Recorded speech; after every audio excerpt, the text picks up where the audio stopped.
Hello everybody, welcome back to Forza Horizon 5 with a challenge.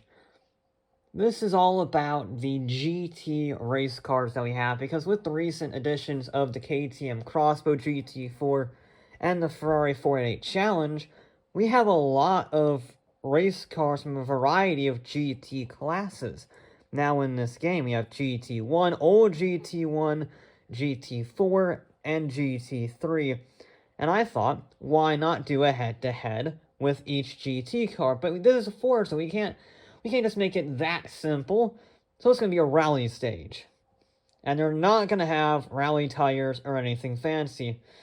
It's going to be rear-wheel drive and slick tires all the way. And I did want to include as many as I possibly could, so I have the MC12 Corsa, the most modern GT one, I should say.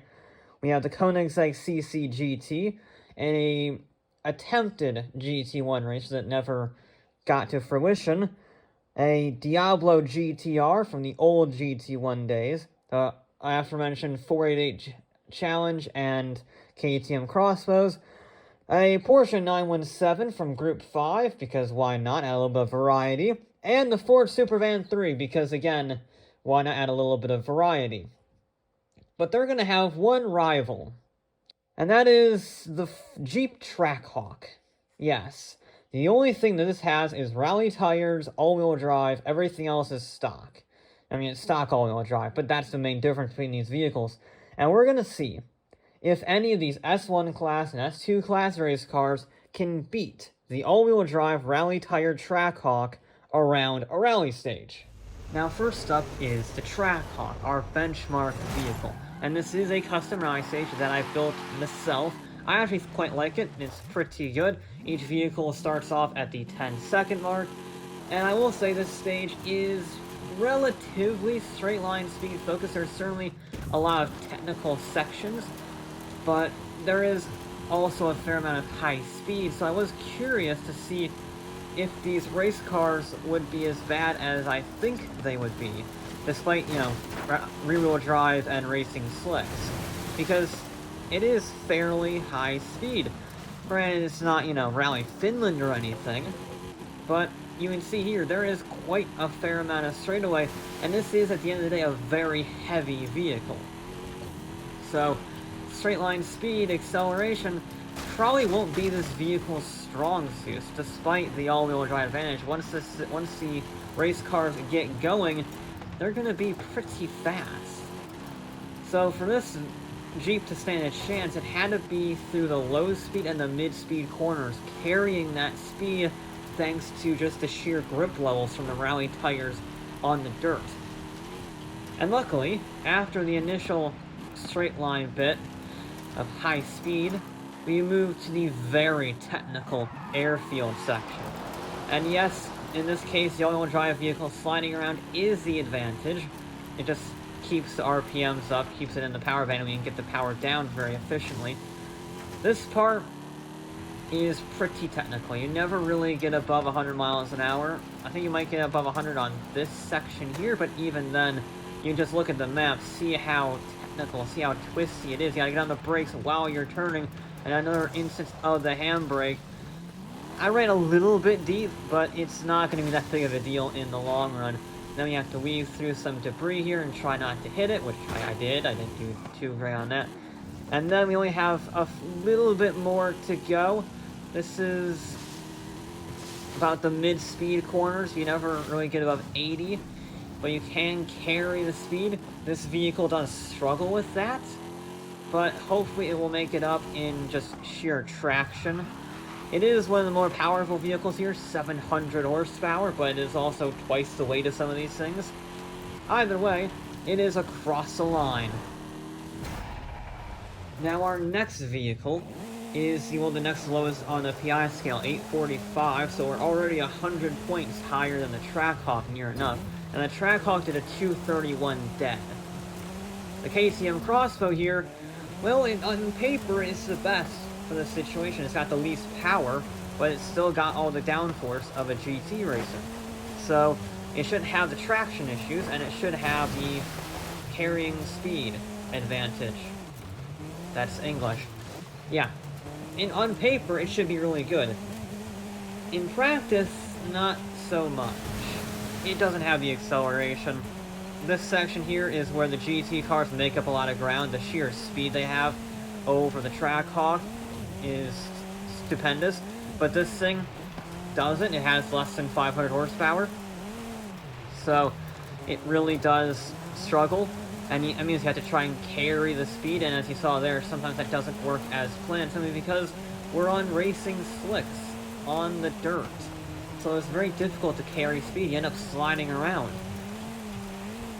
So, I mean, the KTM, it just didn't have the pace. It couldn't carry the speed because, well, it's racing slicks on dirt, and it doesn't have the acceleration. You see, the Trackhawk was brutally fast out of that corner because of the all-wheel drive. This thing, it doesn't have that, and it doesn't have the acceleration in terms of sheer power-to-weight ratio to make up for that lack of grip.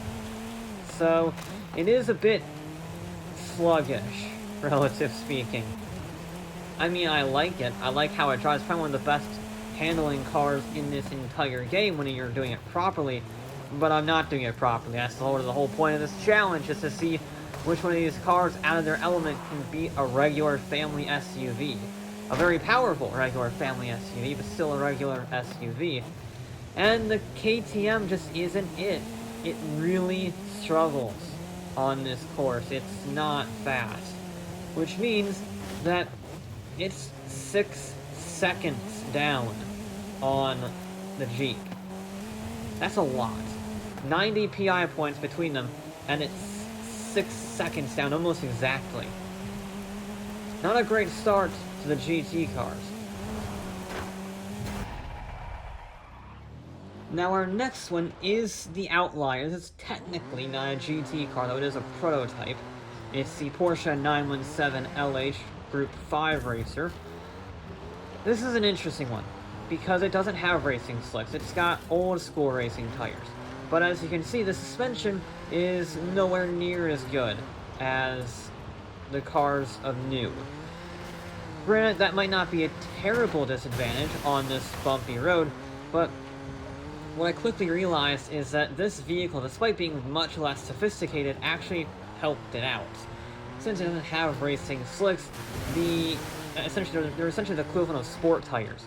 Give you far better grip than the racing slicks ever would in this condition, which means it's actually really good. It wheelies because the suspension is very old, and because it's less than 2,000 pounds, so it's tossed around like a toy. But if you can actually control the fury, if you can control the insanity of this vehicle, nearly 700 horsepower on the dirt rear-wheel drive from 1970s, it's incredibly fast. It's probably one of the best cars here, ironically enough. I didn't expect that. I thought it would do pretty well relative to this field, just because of the older tires giving us better grip on the dirt, because of the tread patterns. But I didn't expect it to be this good. You can see it is actually turning in. I'm actually getting the power down. I'm in third gear, over 100 miles an hour down that straightaway. That's as fast as the Jeep, if not even faster. It was very surprising, this vehicle. And, well, since it is so light, it brakes incredibly well. It's easily the best car on the brakes, and probably the best accelerating, given the, situation. Yeah, I'm very surprised by this. I thought it would do well. I didn't realize it would do this well. But, it didn't just beat the Trackhawk. It obliterated it. It did a 220 dead. As in 220.000. Yeah, it's insanely fast. And it went straight up to the top of the leaderboard. Our last S1 class car is the Diablo GTR from the old GT1 days. I don't think it ever got to a race in GT1, certainly in the capacity it was designed for. But, at the end of the day, it is a V12 rear-wheel drive race car from the golden era of Le Mans.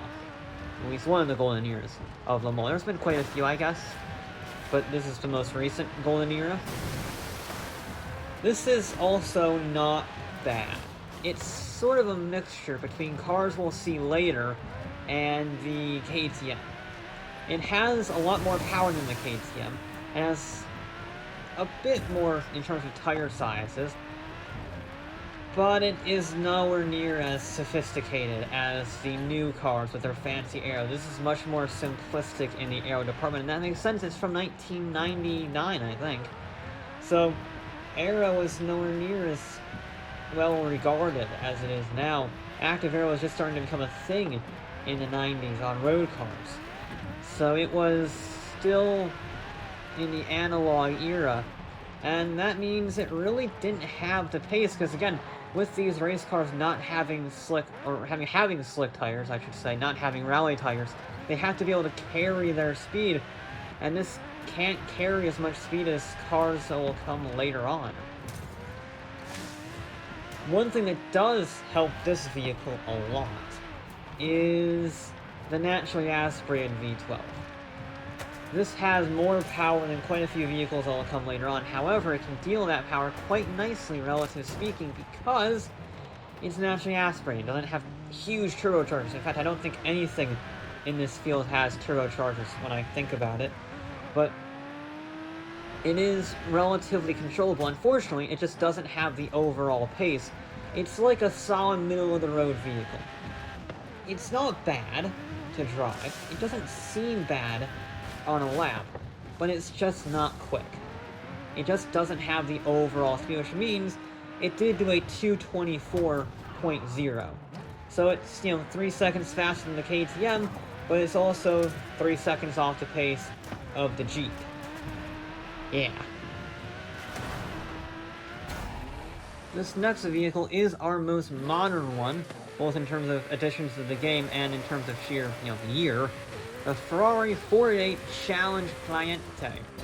So this is it's not quite the full GTLM GT3 racer that they do at Le Mans. It's their own one-make racing series vehicle, but it's the closest we've gotten to a GT3 car, and the specs are actually pretty similar. So it's definitely it's all but a GT3 car. Let's put it that way.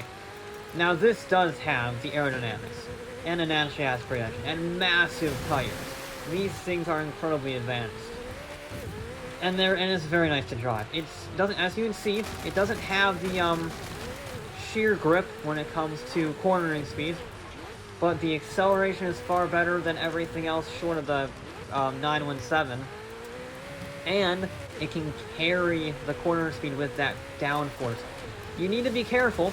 You can't be too crazy. I call it carrying corner speed with caution. Because you can go quite fast if you plan it ahead, if you get the line right.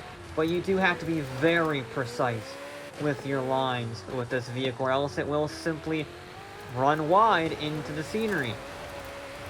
And that is the real challenge with these vehicles that we'll see from now on, is that they have the downforce, they have the speed, they have the lightweight, but if you don't get the line right, you're gonna struggle.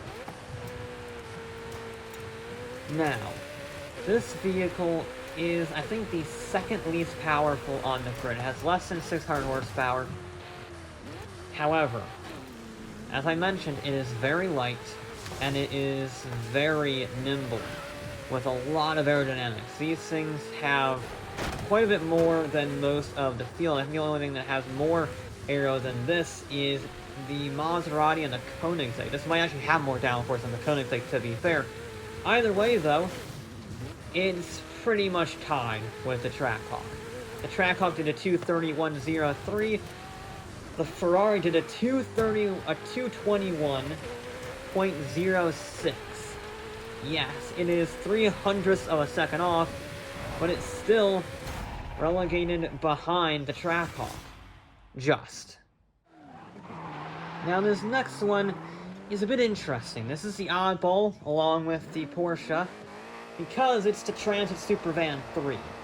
It started out as a Group C Le Mans car, with a Formula 1 engine stuck in the middle of it, and then they placed a Transit body on top of that. So, it's incredibly light, 2,100 pounds, rear-wheel drive, Goodyear Racing slicks, big old Formula 1 V8, but it has virtually no aerodynamics. Sure, it's got the wing and it's got downforce that you can tune in the menus, But A, there was no tuning done to any of these vehicles. They're all completely stock except for the Trackhawk's rally tires. And B, the aerodynamics that are on this vehicle from the tuning menu are very little. It's old school, not a lot of it. But it almost doesn't matter, because the Goodyear tires in this game are very weird. It's like Horizon 4. Even when they're on the dirt, they still have more grip than I think they probably should. These are the OP Slick Racing tires. Yeah.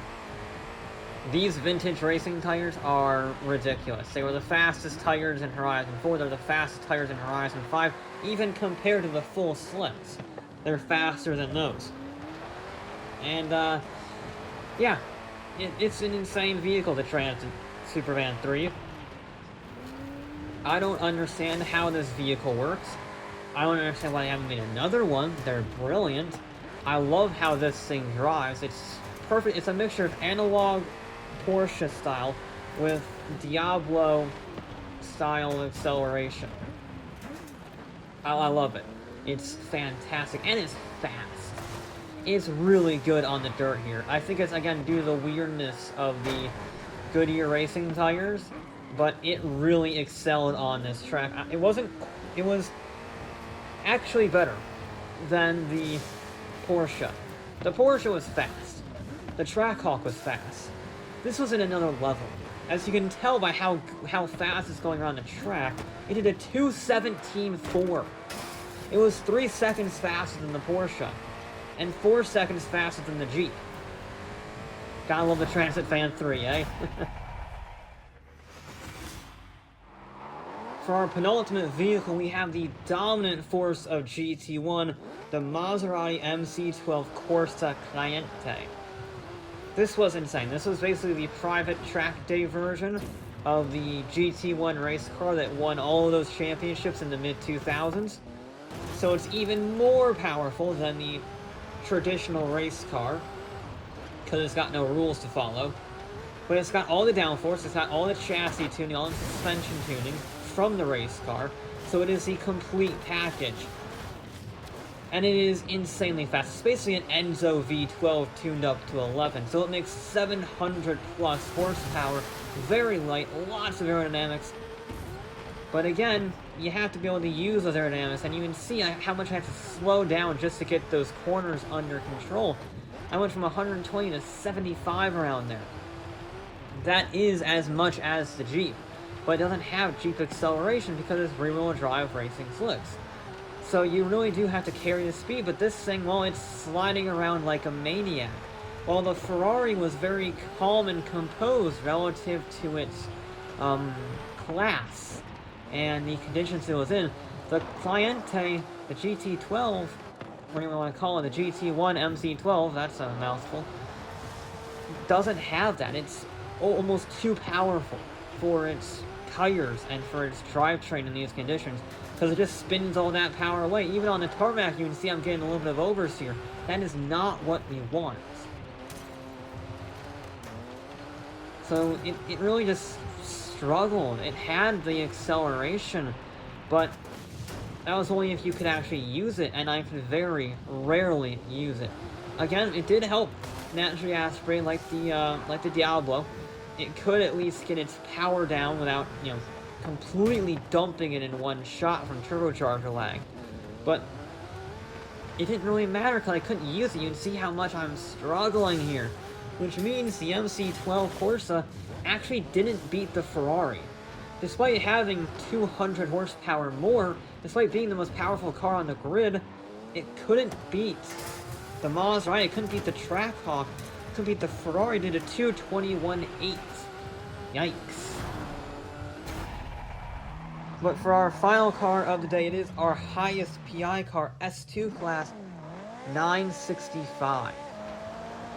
This is a fantastic car to drive. It's not quite as good as the KTM in terms of sheer grip, but as an overall package, especially in X-Class, it is an insane thing to behold. But in S2 class, on slicks, in this conditions, well, it's more in line with the Maserati than the Ferrari. It is less powerful, about 680 horsepower, I think. About 2,400 pounds, so it's a solid middle-of-the-road vehicle. And, well, when you have a solid middle-of-the-road vehicle, it's gonna struggle. Because it's a jack-of-all-trades, master of none. And while sure, it's carrying more speed than the Maserati, we'll quickly see that that corner was a bit of an outlier. You can see it just didn't have the grip, and the V8 in this was nowhere near as easy to use as the Ferrari's V8 or the Supervan's V8. It really just couldn't deploy its power. I love how it drives, but you can see even on tarmac, it's not the best. And that transition there caught out many vehicles, especially the Maserati and the Koenigsegg. It seems the S2 class cars, except for the Supervan, really struggled on that hairpin. I think it's because of the transition from tarmac to dirt. You turn in with the grip of tarmac, and then you hit dirt, and the back end just swings out. You can't manage it. And that was the advantage of the all-wheel drive Jeep, is you could just drift it. You could just rip the handbrake and power through. With these vehicles, you can see, especially this one, it really struggled with the hairpins. I could not get the hairpins right with this car. Once you got on some form of tarmac, it wasn't bad, but just, oh, it was a struggle. It was a real struggle, which means, despite being the highest PI car here, and despite being one of the fastest X-Class cars in the game, it could only muster a 222.38. Yeah, it got beat by the Maserati, got beat by the Ford, the Ferrari, everything except the KTM and the Diablo. Yeah. So what conclusions can we draw from this? Well, only two vehicles beat the Jeep, the Porsche from 1971, and the Supervan from 1991. I guess the old technology that was more soft and less refined than these modern cars helped it because the conditions were far worse. Now, the Supervan was just absurd. That was a ridiculous vehicle. I never expected it to be that fast. I expected the Porsche to be pretty good, but the Supervan just leveled everything. I was very impressed by that vehicle. I was also very impressed with the Ferrari, easily the best of the rest. It was the closest any car came to beating the Trackhawk. Truth be told, it could beat the Trackhawk if I had another run. There were a few moments where I probably could have been smoother on the power, less oversteering on the hairpin, something like that. And that probably would have made up the 0.03 of a second. But at the end of the day, it still got beat by the SUV. So I guess the moral of the story is, don't take your race cars rallying if you're actually trying for pace. Although it is a lot of fun. Anyway, that'll be it for this episode of Forza Horizon 5. I'll be back with more.